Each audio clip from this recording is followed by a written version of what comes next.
Chapter 1. The Steel Fortress and the Mission to Tokyo. The darkness before dawn on March 10, 1945, smelled of aviation fuel and fear.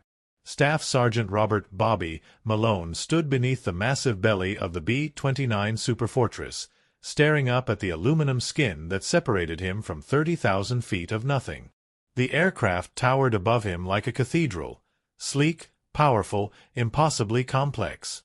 4 Wright R-3350 duplex Cyclone engines hung from the wings, each one capable of producing 2,200 horsepower. Each one capable of catching fire and burning through magnesium like a blowtorch through butter. Lucky 11 was stenciled across her nose, alongside a painting of dice showing snake eyes. The irony wasn't lost on anyone. Malone climbed up through the rear entrance hatch, his boots clanging against metal rungs. Inside, the bomber's fuselage stretched forward like a tunnel, a pressurized tube barely 5 feet in diameter, packed with ammunition boxes, oxygen lines, electrical cables, and hydraulic systems. Everything hummed with pre-flight tension. The air tasted metallic. He made his way aft, crawling over the bulkhead, past the waist gunner positions, until he reached his station, the tail gunner's compartment. His kingdom. His coffin. The tail position was separated from the rest of the crew by 30 feet of unpressurized crawl space. Back here, Malone sat alone in a plexiglass bubble that jutted from the aircraft's rear like an afterthought. 2.50 caliber Browning machine guns pointed backward through the curved glass. Below his feet, a small hatch led to an even smaller relief tube. Around him, the world. "Tail gunner check," crackled the intercom. Captain James Thornton's voice, steady as always. "Tail gunner up," Malone replied, settling into the cramped seat. He tested his guns, both turrets swiveling smoothly, ammunition belts feeding correctly. Outside, ground crews were pulling chocks from the wheels. Tinian Island stretched in every direction, flat and brutal under the Pacific sun that was just beginning to rise. 73 B-29s were preparing to launch. Their target, Tokyo. Their payload, incendiaries. Their mission, burn the city to ash. Malone had flown 18 missions. He needed 7 more to rotate home. 7 more times watching Japanese fighters come screaming out of the sun. 7 more times feeling the bomber shudder as flak exploded close enough to rattle his teeth. 7 more times wondering if he'd feel the shell that killed him, or if death would arrive faster than nerves could transmit pain. The engines coughed to life one by one, a thunderous roar that built until the entire aircraft vibrated.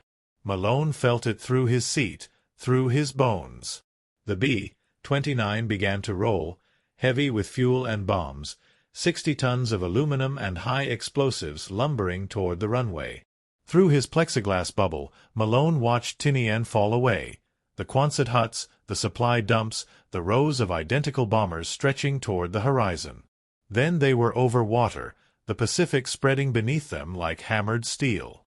"Pilot to crew," Thornton's voice again. "We're number 17 in the stream. 6 hours to target. Stay sharp." 6 hours. 360 minutes of waiting, watching, and praying that today wouldn't be the day a 20mm cannon shell found Lucky 11's fuel tanks, or her oxygen system, or the thin aluminum skin that kept 30,000 feet of freezing atmosphere from rushing in and flash freezing everything it touched. Malone checked his oxygen mask, his heated suit connections, his ammunition count. 1,700 rounds per gun. If he needed more than that, ammunition wouldn't matter anymore. The sun climbed higher. The formation tightened. Below, nothing but ocean, endless, indifferent, deep enough to swallow 100 bombers without leaving a trace. Malone thought about home. Cedar Rapids, Iowa. His kid sister's 8th birthday was next week. He'd already missed Christmas, missed Easter, missed so many moments that he wondered if she'd even remember his face when he finally made it back. If he made it back. Bombardier to crew, a new voice. Lieutenant Chen. Enemy coast in 90 minutes. Let's make this one count. 90 minutes until Japan. Until the fighters. Until the flak. Until everything went to hell. The B-29 droned northward, engine steady, formation tight. Inside the tail compartment, Bobby Malone watched the empty sky behind them and waited for the war to find him. It always did. The Japanese coastline appeared as a dark smudge on the horizon at 0847 hours. Malone saw it first. He always did, positioned as he was in the extreme rear with an unobstructed view backward and to both sides. From his tail position, he could see the entire bomber stream stretched out behind Lucky 11 like a formation of mechanical birds, sunlight glinting off plexiglass and polished aluminum. 73 B-29s, carrying enough incendiary bombs to turn Tokyo into a crematorium. Tail gunner to pilot. Coast visible, 4 o'clock low. Roger, tail. All gunners, arm your weapons. Navigator, confirm position. Malone's hands moved through the familiar sequence, charging handles back, rounds chambering with metallic clicks that he felt more than heard over the engine noise. His .50 calories were ready. His heart was hammering. The intercom chatter increased as they crossed the coastline. Every man aboard knew what came next. The Japanese had early warning radar now. They'd tracked the bomber stream for the last hour. Right now, somewhere below in the industrial haze, fighter pilots were sprinting toward their aircraft. Air raid sirens were screaming. Anti-aircraft batteries were training their guns skyward. Pilot to crew. We're at 28,000 feet. Temperature outside is -42. Expected flak altitude is 25,000 to 32,000. Stay alert. The first flak burst appeared at 0851. A black flower blooming in the blue sky, 300 yards to starboard and slightly below. Then another. Then 6 more, walking toward the formation like a giant's footsteps. Each explosion left a dark smudge that hung in the air, dirty cotton balls suspended in nothing. Malone watched the pattern. The Japanese gunners were good. They'd had plenty of practice. The flak bursts marched closer, 200 yards, 100 yards, 50 yards. Close enough now that he could see the red flash at the center of each explosion, the deadly fragments spinning outward at supersonic speeds. A burst detonated directly beside AB-29 2 positions back in the formation. The bomber's right wing lit up with sparkling impacts, shrapnel punching through aluminum skin. The aircraft shuddered, dropped 100 feet, then recovered. Malone watched a thin stream of fuel begin trailing from the punctured wing tank. Multiple bandits, 11 o'clock high. The call came from the top turret gunner. Tony's, I count 4, no 6 inbound. Malone swung his turret left. There, black dots against the white clouds, growing larger. Kawasaki Ki, 61 fighters, their inline engines giving them a shark-like profile. Fast, maneuverable, and flown by pilots who knew they were defending their capital city. The fighters came in from the bomber's port side, angling for a beam attack. Standard tactics: hit the formation from the side where the B-29s had less defensive firepower. The lead fighter opened fire at 800 yards. Malone could see the muzzle flashes winking along its wings. Left gunner, take him. Thornton's voice, still calm. The waist gunner's .50 cal hammered to life. Tracers arced out, every fifth round glowing orange-red, showing the path of the bullets. The Tony jinked right, rolled inverted, dove beneath the formation. Then 2 more fighters came from the right side. Malone swung his turret, tracking the lead aircraft. Waited. Range closing, 600 yards, 500, 400. His finger hovered over the trigger. Not yet. Ammunition was limited. Every burst had to count. 300 yards. He pressed the triggers. Both .50 calibers roared to life, the recoil transmitted through the turret frame into his shoulders. The sound was deafening even through his leather helmet. Spent brass casings ejected and tumbled past his canopy, glittering in the sunlight. His tracers reached out like orange fingers, converging on the fighter's cowling. Hits. He saw them sparkle along the Tony's engine nacelle. Smoke belched from the cowling. The fighter broke away hard, rolling left and diving. "Good shooting, Tail," someone shouted on the intercom. But there was no time to celebrate. 3 more fighters were making their run, and the flak was getting worse. The entire sky around the bomber stream seemed to be exploding. Black bursts appeared everywhere, ahead, behind, above, below. The sound came through the fuselage as sharp cracks and metallic pings where fragments hit the skin. A piece of shrapnel punched through the tail compartment's plexiglass 2 feet from Malone's head. The pressurization failed instantly with a shrieking hiss. The temperature plummeted. Frost formed instantly on every metal surface. "Tail's been hit," Malone shouted into his mask. "Lost pressure back here. Can you stay at your station?" Malone checked himself over. No blood. The hole was small, maybe 2 inches across, with cracks radiating outward through the plexiglass. Freezing air screamed through the opening, but his heated suit was working. His oxygen mask was secure. "Affirmative. I'm good." Another fighter, a Nakajima Ki 84 Frank this time, even faster than the Tonys, made a diving pass from 7 o'clock high. The optimal attack angle for the tail position. Coming straight down Malone's throat. He tracked it, watching the fighter grow larger in his sight. The Frank's nose lit up with gunfire. Rounds walked toward Lucky 11's tail. He could see them coming, tracers floating closer in apparent slow motion that his brain knew was actually 500 miles per hour of closing speed. Malone fired. Long burst, for seconds, maybe 100 rounds per gun.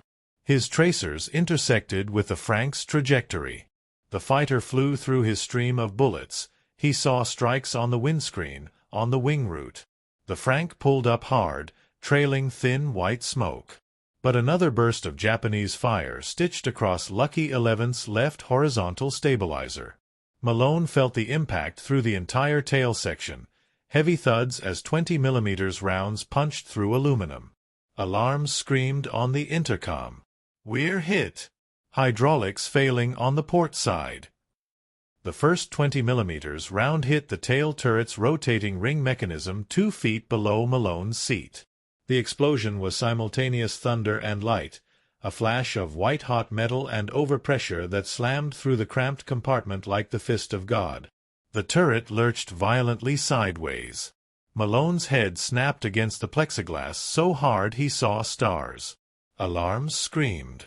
Smoke filled the bubble. The second round hit the tail cone itself, below and behind the turret. The third round hit the base of the vertical stabilizer. The fourth and fifth rounds, 20mm high-explosive incendiary, struck the connection point where the entire tail gunner pod attached to the fuselage. What happened next defied aeronautical engineering. The entire tail section, the plexiglass bubble, the turret mechanism, both .50 caliber guns, the tail cone, and Staff Sergeant Bobby Malone still strapped inside, separated from the B-29. The structural failure was catastrophic but not instantaneous. First came a metallic shrieking as stressed aluminum tore. Then the explosive decompression of the fuselage, every bit of air inside Lucky 11 trying to escape through the suddenly open rear end. Then the wild tumbling as aerodynamics went completely wrong. Malone felt himself falling backward. The tail section, with him inside it, began to cartwheel away from the bomber. Through the spinning chaos, he caught glimpses, blue sky, white clouds, the olive-drab back of Lucky 11 pulling away from him, growing smaller. He was still strapped in his seat, still inside the plexiglass bubble. But now it was a bubble falling through space at terminal velocity, spinning like a thrown coin. His mind went blank with shock. Then training kicked in. The parachute. Get to the parachute. But he was pinned by centrifugal force, pressed hard against the side of the turret as it spun. His arms weighed 1,000 pounds. Blood roared in his ears. The world was blue-white, blue-white, blue-white as sky and clouds alternated with each rotation. Then, impossibly, the spinning slowed. The tail section was falling stabilizer first, the torn metal at the forward end creating drag. The tumbling decreased. Malone could move his arms again. His vision cleared. He looked up, down, through the shattered plexiglass and saw Lucky 11, maybe 300 yards above him now. Still flying. Still in formation. But hemorrhaging debris from her torn-open aft fuselage. Inside the bomber, absolute chaos reigned. Jesus Christ! The right waist gunner's voice, screaming over the intercom. The whole tail section just came off. It's gone. Captain Thornton felt the bomber lurch as suddenly the entire aft end of the aircraft opened to the slipstream. The control yoke went mushy in his hands. The rudder pedals barely responded. Lucky 11 wanted to tumble, wanted to spin, wanted to fall out of the sky like every law of physics said it should. But Thornton had 3,000 hours in B-29s. His hands moved before his brain caught up. Throttle adjustments to the outboard engines, slight aileron input, careful pressure on the yoke. The bomber shuddered, yawed hard left, then somehow, impossibly, steadied. Status report. All positions. Thornton's voice was sharp, commanding. Co-pilot here. Flying controls severely compromised. No tail surfaces responding. Bombardier, we still have nose authority. Right waist, the entire aft fuselage is open to the air. I can see straight through to outside. Navigator, systems failure across the board. Lost multiple hydraulic lines. Left waist, a pause. Sir, Malone's gone. The whole tail position just came off. Silence on the intercom. 3 seconds of it. An eternity. Pilot to crew. Thornton's voice was steady again. We stay in the air. We get home. Understood. Meanwhile, 300 yards below and falling at 120 miles per hour, Bobby Malone made peace with his death. The parachute was impossible to reach. He was trapped inside a tumbling mass of metal and plexiglass. The ground was probably 25,000 feet below. He had about 2 minutes of consciousness before the lack of oxygen killed him. Then another 3 minutes of falling before impact. He thought about his sister. About Cedar Rapids. About the smell of fresh-cut grass and summer thunderstorms and everything he'd never experience again. The tail section fell through 18,000 feet. 15,000. 12,000. The oxygen deprivation hit like a freight train. Gray crept in from the edges of his vision. His thoughts became slow, syrupy. He felt strangely warm despite the -40-degree air. Hypoxia, the old-timers called it. The happy death. You just fell asleep. At 8,000 feet, the spinning increased again as air pressure changed. The bubble tumbled wildly.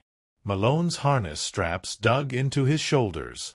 Blood ran from his nose, the pressure changes bursting capillaries. 5,000 feet. His vision was going dark. He couldn't feel his hands anymore. 3,000 feet. Through the haze, he saw something impossible. The bubble's plexiglass, already cracked from battle damage and stress, was shattering. Big sections were coming free, peeling away in the slipstream. The metal structure was bending, deforming. 2,000 feet. One section of the bubble's frame tore completely away. Suddenly there was a gap large enough for a man to fit through.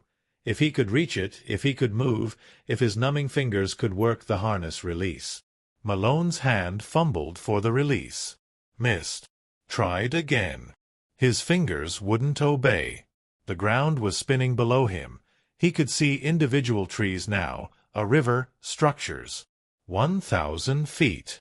His thumb found the release. Pressed. The harness snapped open. 800 feet. The tumbling section threw him out through the gap like a carnival ride. He was suddenly in free air, falling separate from the wreckage, tumbling but no longer trapped. 600 feet. His hand found the ripcord. Pulled. 400 feet. The parachute deployed, a white bloom above him that caught air with a violent jerk that nearly dislocated both shoulders. His descent slowed from terminal velocity to something merely bone-breaking. 200 feet. Trees rushed up at him. He barely had time to pull his feet together before impact. Branches. Snapping wood. Pain. He crashed through a canopy of pine, the parachute catching and holding, leaving him suspended 15 feet above the ground, swinging like a pendulum. Alive. Impossibly, incredibly, statistically defyingly alive. Above him, 2 miles up and climbing, Lucky 11 flew on. Without a tail gunner. Without a tail section. Without any right to still be in the air. But flying nonetheless. Captain James Thornton had been flying bombers since 1942, and everything he knew about aerodynamics said Lucky 11 should be spinning into the Pacific right now. The aircraft had no tail gunner position. The entire aft fuselage was open to the wind, a gaping hole 4 feet across where the tail section had separated. The slipstream roared through the opening like a hurricane, tearing at anything loose. The remaining waist gunners had wedged themselves against the forward bulkhead, clipped to safety lines, watching papers and equipment and pieces of insulation get sucked backward into the void. Lucky 11 shouldn't be able to fly. But somehow, through some combination of engineering margin and Thornton's skill and pure dumb luck, the bomber stayed in the air. Co-pilot to pilot, we're bleeding airspeed. Down to 195 indicated. I know. Can't do anything about it. Thornton's hands were locked on the yoke, constant tiny corrections keeping the nose up. Every few seconds the aircraft wanted to yaw left. The missing tail surfaces meant the vertical stabilizer was doing almost nothing. He was flying on throttle asymmetry and prayer. Navigator to pilot, we're falling out of formation. Through the cockpit canopy, Thornton watched the other B-29s pulling ahead. Lucky 11 couldn't keep up anymore. The drag from the open fuselage, the damage to the control surfaces, the constant fight against unstable aerodynamics, it was all bleeding airspeed and altitude. Let them go, Thornton said. We fly alone from here. The formation disappeared ahead, leaving Lucky 11 struggling south over the Pacific. Alone. Crippled. 500 miles from friendly territory. In the right waist position, Technical Sergeant Mike Chen stared at the hole where Bobby Malone used to be. He'd seen the tail section separate. Watched it fall away with Malone still inside. Nobody survived that. Nobody could. Chen thought about the kid from Iowa who'd shown him pictures of his sister every single mission. 22 years old. 19 missions completed. Gone in an instant because some Japanese pilot got lucky with a burst of cannon fire. War was mathematics. Tonnage and casualty rates and acceptable losses. Chen had made peace with that a long time ago. But watching the empty space where a friend used to sit, that never got easier. Engineer to pilot, a new voice on the intercom. We're losing fuel from multiple tanks. Best estimate, 3 hours of flight time remaining. Distance to Tinian? 480 miles. 6 hours at current speed. Silence on the intercom. The mathematics were brutal and simple. Lucky 11 would run out of fuel 200 miles short of base. Over open ocean. At night. Options. Thornton asked. We could ditch. Inflatable rafts. Radio rescue. Survival rate on ditching? Nobody answered. They all knew. Maybe 50% if you were lucky. Maybe 20 if the seas were rough. Maybe 0 if rescue didn't find you before exposure or sharks did. What about Iwo Jima? The co-pilot asked. Thornton's mind raced. Iwo Jima, recently captured, barely functional airfields, but 300 miles closer than Tinian. The Marines had taken the island 5 weeks ago after one of the bloodiest battles in the Pacific. The airstrips were operational but rough. Very rough. Navigator, give me a heading for Iwo. Course 225. ETA 3 hours, 40 minutes if we maintain current speed. We'll make it, Thornton said. He didn't know if he believed it, but he said it anyway. Command was sometimes about lying convincingly. The bomber limped southward. Behind them, Tokyo burned. Below them, nothing but endless ocean. The sun climbed toward noon, then started its descent toward evening. The fuel gauges ticked downward with mechanical indifference. 2 hours out from Iwo Jima, the No. 3 engine began running rough.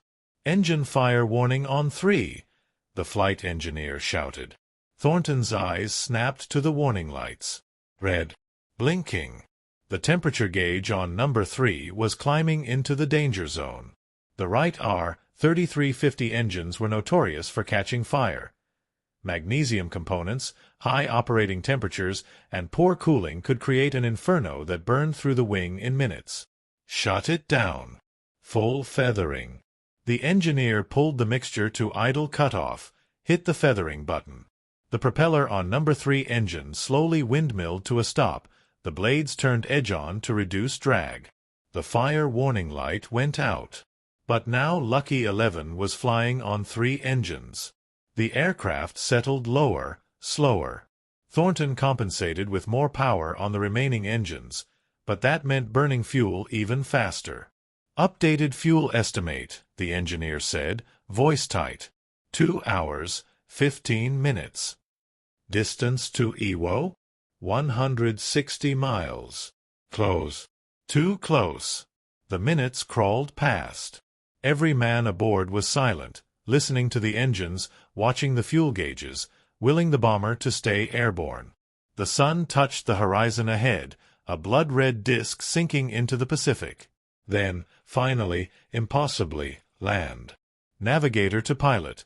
Visual contact with Iwo Jima, 12 o'clock, 40 miles. Thornton saw it, a dark smudge against the darkening ocean. The island looked like a pork chop from this altitude. Mount Suribachi on the southern tip. The airfields visible as straight lines across the volcanic sand. Tower. This is Army Air Force Bravo 29er Lucky 11, declaring emergency. We are combat damaged, low fuel, requesting immediate landing clearance. The response was immediate. Lucky 11, Iwo Tower. You are cleared for direct approach runway 23. Be advised surface is marginal. Emergency equipment standing by. Roger. Iwo. Inbound. Thornton began the descent. Lucky 11's nose dropped. The airspeed increased slightly.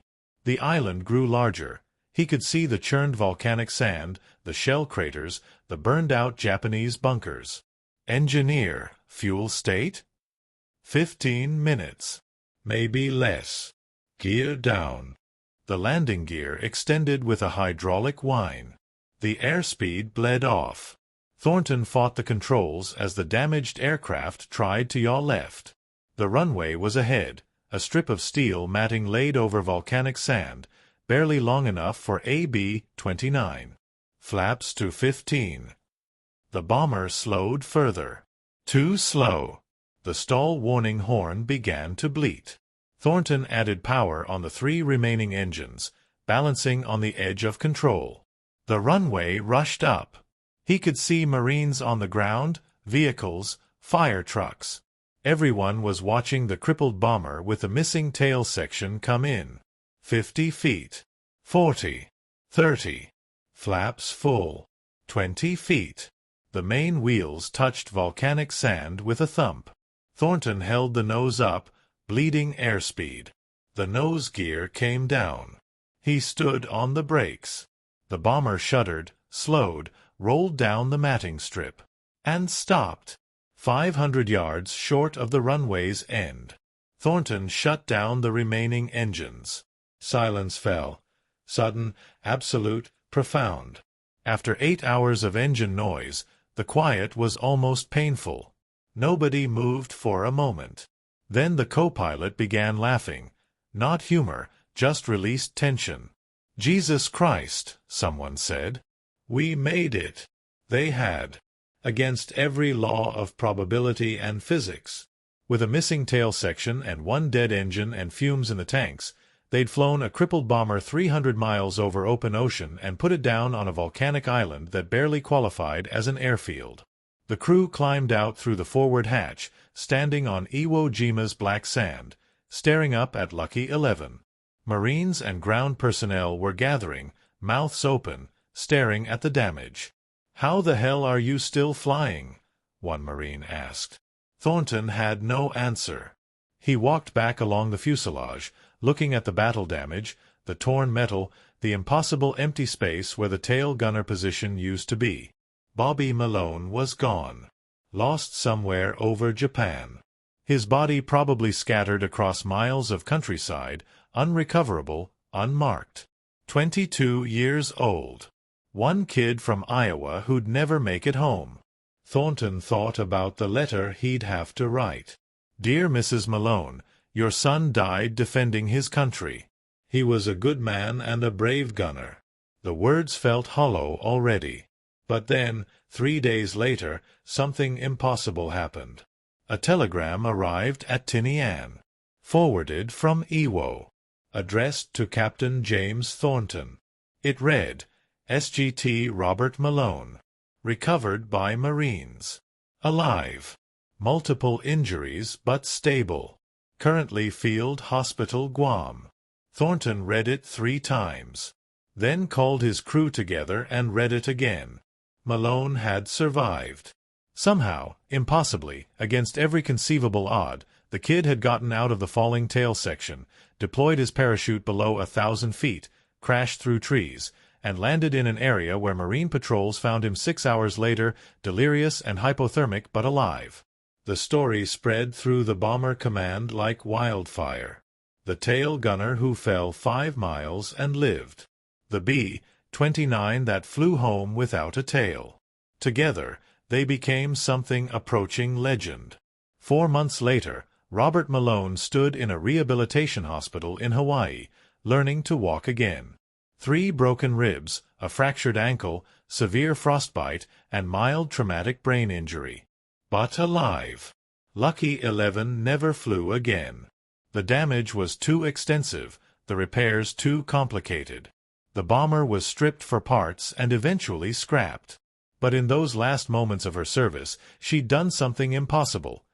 Kept 9 men alive and brought them home when every principle of aviation said she should have fallen. Thornton visited Malone once before the captain rotated back to the States. They didn't talk much. What could you say about the day physics broke and luck won? They shook hands. Malone gave him a picture of his sister to carry home. Thornton gave him the damaged compass from Lucky 11's instrument panel. The war ended 4 months after that. Tokyo surrendered. The fires burned out. The B-29s went silent. But sometimes, late at night, Malone would wake up feeling like he was falling. Still trapped in that tumbling plexiglass bubble, still spinning through frozen air, still watching the ground rush up.